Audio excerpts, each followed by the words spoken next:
Hurricane Helene has impacted our students in a variety of ways.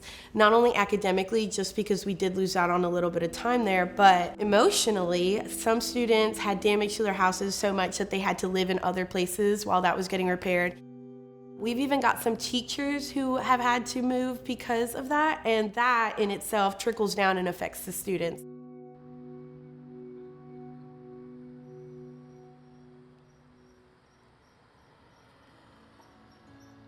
Breathe in all the love and blow out all the stuff you don't want. Ready? Breathe in.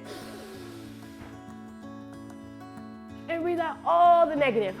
Yoga in the classroom with third graders or any grade is really not what people are imagining. I think that people expect us all to clear the desks out of the way and roll out a mat, but it's really just taking a moment to refocus yourself, your mind, your body, and really just stop.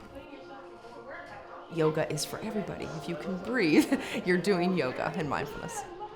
I saw that we needed to figure out a way to bring these strategies into the classroom that would be user-friendly for the teachers, because they have so much, I know, that on their plates already. We don't want to do anything that's going to stress them out more. We want to help them and make these tools as simple and user-friendly as possible. We use the yoga strategies multiple times in the day.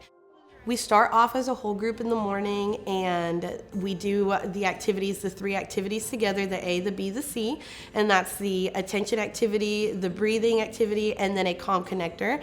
But then they also have the liberty to take in any of those strategies and use them however they want as the day goes on. Really good, huh? We are in what's considered a youth mental health crisis. We're seeing increasing numbers of mental health diagnoses among our students, among our children. The research is showing that mindfulness and yoga, movement, these are all improving mental health. They're helping children build the resiliency for coping with their stressors. Lean back just a little bit.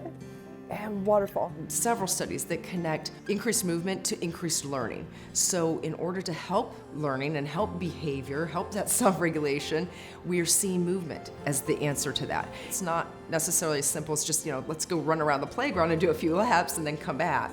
It's really being mindful and intentional in those movements and taking those movement breaks in an intentional way to help them self-regulate. Over the last 5 weeks, I've noticed that some of my students that have those extra wiggles are able to really focus in on their work on their own. It's really just teaching them those strategies to work independently versus me having to come up to them constantly and just kind of put that hand on their shoulder. Some of my students who came in with a lot of sadness in their eyes, really just coming back from a lot of trauma after the storm, are so much more brighter and lighter now, and they are able to use those strategies not only here, but at home. Don't get overwhelmed. You know what to do if you get overwhelmed, okay? Do a breathing ball, okay?